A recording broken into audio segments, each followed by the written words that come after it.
Hello everyone, how's it going? My name is Sassy and today I'll be showing you how to beat the Easter egg in the Black Ops 3 Custom Zombies map Frigid.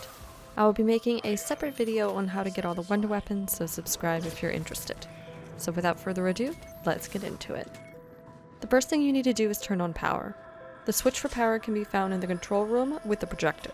Next you'll need to turn on the 5 switches around the map to activate the teleporter. One is near spawn through the door that needs power to open. If you buy either of the first doors at spawn and go up the stairs, it'll be in the room near Electric Cherry. One is in the pig room, and 3 can be found off of each of the rooms by Jug. If you take the left door, it'll be near Speed Cola. If you buy the middle door, it'll be down the staircase on the right. Keep buying the doors until you get to the large room, and the switch will be on the other side of that room. And the last one is through the right door in the room with Winter's Howl. Once all the switches are turned on, you can teleport to Pack-a-Punch and collect the Meteor. You should see it in the water to the right when you teleport in. Next you'll need to place the Meteor in the 115 sample analyzer to the left of power and fill it with souls. Once it has enough souls, the Meteor will need to be cooled down with the Winter's Howl. You can either obtain the Winter's Howl from the mystery box or buy it for 10,000 points. Once cooled, you can pick up the rock. Next, you'll need to throw grenades at 5 generators on the outside of the map. One is at the window in the stairway between the power room and the first box spawn. Then if you go up the stairs next to Stamina Up and by the door, the generator will be on the outside of the window straight ahead. This is also the room Deadshot is in. One is in the area between the 2 main buildings. If you come out of the room that has power, you should be able to see the generator through the first barrier on the right. And 2 generators are in the outside area at Widow's Wine. One is on the building above where the drill machine is, and one is in the building above where the trap switch is. Now you'll need to shoot 4 pipes that have flames coming out of them with the Winter's Howl. One is at the orange pipe across from the first gobblegum machine. There is one by the staircase near the spawn area. One is in the same room as the ray gun shell pieces, and one is right next to where the first mystery box spawns. Be aware that sometimes the fire effects might not play, so you'll want to keep track of which ones you shoot. Once you have cooled all the pipes down, you will need to interact with the big computer in the room next to the Winter's Howl. Once you interact with it, a symbol will appear on the main screen. You will need to find the corresponding matching monitor around the map and press the button under it. If you don't hit the buttons in a fast enough time, you will hear this sound, and the symbol on the main monitor will change.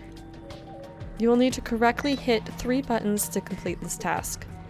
Once done, you'll hear this sound, and you can pick up the Vril device back at the computer room.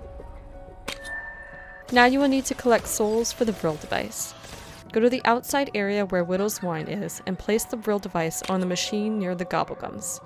Now you can collect souls for the Vril device, and once completed, you'll be able to pick up the Vril device again. Next is to protect the tower beacons that spawn out of the ground. There are 3 beacons to protect and will need to be done in this order. The first one is near the teleporter at spawn. The second one is on the outside area between the 2 main buildings. And the final beacon is in the outside area near Widow's Wine. You will know the beacon has been successfully protected if the light on top turns green.